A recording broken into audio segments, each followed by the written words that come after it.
এটা আমার ছোট বোন আর এটা হচ্ছে আমার আম্মা। এবার ঘুমটা তুইলা আম্মাকে সালাম কর।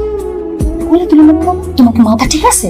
আরে কুলে নিতে বলবো কেন? বলছি তুমি আম্মারে সালাম করো, তুমি নতুন বউ না, ঘুমটা তুইলে আম্মারে সালাম করো। তুমি ঘুরে ফিরে কি কথা বলতেছো? কোলে তুলতে আমি মানছি, তুমি তোমার মা আমার শাশুড়ি, তখন আমি কোলে তুলবো কেন? আমি নতুন বউ হিসেবে আমার সালাম করতে পারি। বাবা আসি, বৌমা এসব কি বলতেছে? আমি তো কিছুই বুঝতেছি না। তুই বলতেছিস আমারে সালাম করার কথা, আর বৌমা বারে বারে একই কথা বলতেছে, কোলে নেওয়ার কথা। এইসব কি? আমার তো মাথায় কিছু ধরতেছেই না। আপনি ওদের আপনার ছেলের মধ্যে একই কথা বলতেছেন কোলে তোলার জন্য। আপনার ছেলে নয় একটু কম বোঝে, তাই আপনার কোলে তুলতে বসতে। আপনারা কি কথা বলবেন?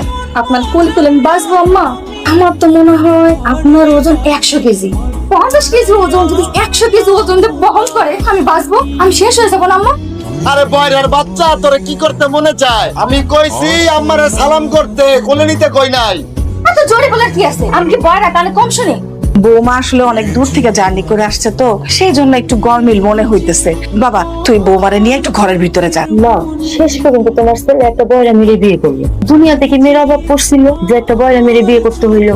আমার বান্ধবী কত সুন্দর সুন্দর বান্ধবী ছিল, তোমার ছেলের জন্য কত বান্ধবী পাগল ছিল। শেষ পর্যন্ত তোমার ছেলে একটা বয়রা মেরে বিয়ে করে বাড়িতে নিয়ে আসে। তোর বান্ধবীরা সুন্দরী না ছাই?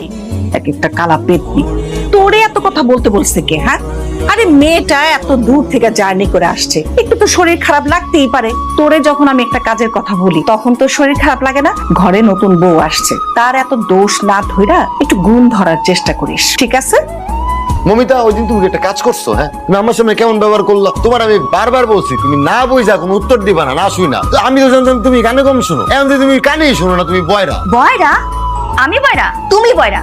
তোমরা যে আস্তে আস্তে ফিস করে কথা বলো, একটা পিঁপড়াও তোমাদের কথা শুনতে পারবে না। সেখানে আমি তো জলজন্ত একটা মানুষ, আমি কেমনে তোমাদের কথা শুনবো?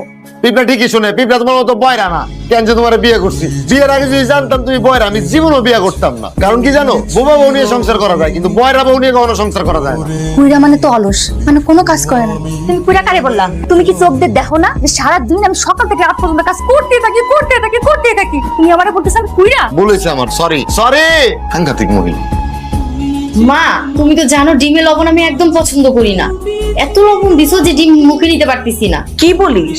ডিমের লবণ বেশি হয়েছে মানে? কি ব্যাপার বৌমা? তোমার আমি বললাম ডিমের লবণ কম দিয়ে ভাজার জন্য। মিতু তো লবণ বেশি হলে খাইতে পারে না। হ্যাঁ মা, আমি তো ডিমে বেশি লবণ দিছি। আপনি না বললেন নিতে বেশি লবণ না হলে ডিম খাইতে পারে না, আমি তো তাই দিছি। কেন মা, কম হয়ে গেছে? এই বয়রারে বললেন আসলে কোনো লাভ নাই। তুমি বলবো একটা আর ও বুঝবো আর একটা। আমি যে কি যন্ত্রণায় আছি সেটা একমাত্র আমি জানি। দেখছো মা, আমি যে বলছিলাম তোমার বউ বয়রা, তোমার বিশ্বাস হয় নাই। আসলে আমার শরীরটা ভালো না তো, তাই বৌমারে বলছিলাম লবণ কম দিয়ে ডিমটা ভাজা দিতে, কিন্তু আমি আসলে বুঝতে পারি নাই যে আমি এক কথা বলবো বৌমা তার বিপরীতটা বুঝবে। এখন তোমাদের ডিম তোমরাই খাও, যত সব। ছোট